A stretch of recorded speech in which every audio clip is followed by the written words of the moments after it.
pensando, a diferencia de China, que era una estructura propia que no se pudo adaptar, en cierto modo, la India no fue durante mucha parte de su historia una unidad. Generalmente cuando estuvo unificada era por alguna fuerza externa que la conquista, ya sean los mogoles, ya sean los británicos, pero internamente eso porque la India es extremadamente diversa, pero extremadamente, prácticamente Es un continente. es un continente. Es toda Europa. En dimensiones no hay que pensar en India como uno piensa en Europa. Es algo extremadamente diverso y grande. Entonces, hay muchos reinos preexistentes. Y si uno le suma el caos político de la India, la decadencia del imperio mogol, que eran musulmanes que estaban en ese momento ejerciendo el dominio formal por encima, aunque otra vez una diversidad de religiones enormes por abajo. eh, Eso permitió que cuando en el siglo XVIII los británicos empezaron a avanzar más de los puestitos costeros y quisieron entrar al subcontinente, no les fue difícil. Hubo instrucción de soldados a lo europeo de los indios llamados cipayos. De ahí viene, para que sepan, el típico insulto argentino. El cipayo era un soldado de etnia india que era entrenado por el ejército británico para luchar para la corona británica. Por eso es una persona que se vende y abandona su propia identidad para servir a intereses extranjeros. Como un participante de Bailando por un Sueño. Exacto. Estos soldados tenían mejores armas, tenían mejor entrenamiento, eh, y la realidad es que no fue difícil en 1757, en la batalla de Plassey. Los hicieron mierda, los destrozaron a los indios. Y verdaderamente no les fue difícil hacerse con el control nominal de la India. Digo nominal porque para comienzos del siglo XX todavía había más de 600 entidades autónomas en diferentes partes regidas por príncipes locales, aparte de lo que se llama el Raj británico, que es como la estructura de ellos, que establecieron, porque todo esto que estuve hablando sobre África, de la administración indirecta, de apoyarse en los locales, se hizo también en la India.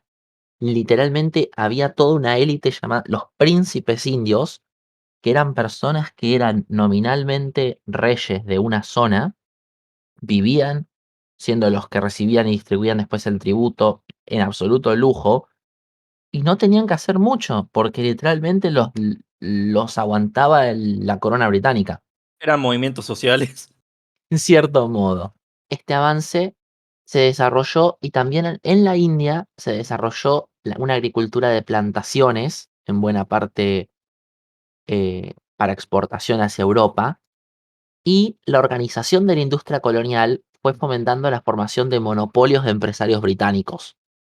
Esto va a dificultar, aunque aparece un pequeño sector industrial local, la verdad es que durante todo este periodo los indios no tenían un sector industrial propio del cual ellos manejaban.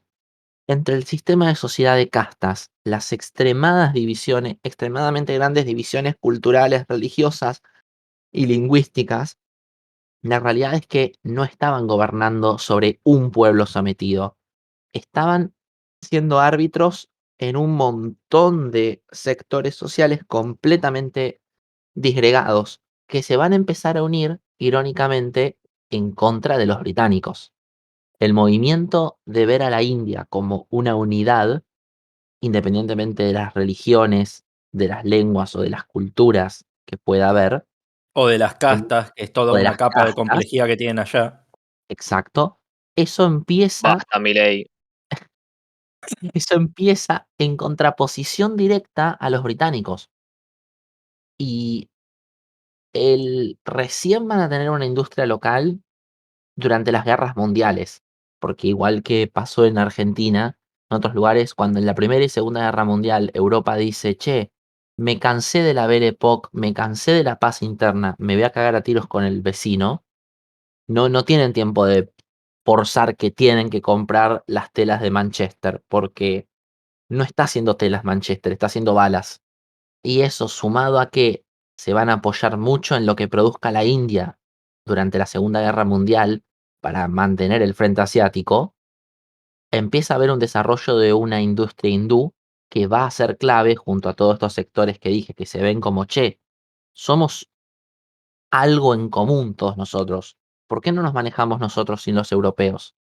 Y luego va a gestar el movimiento de Gandhi y los movimientos de independencia eh, en el subcontinente indio.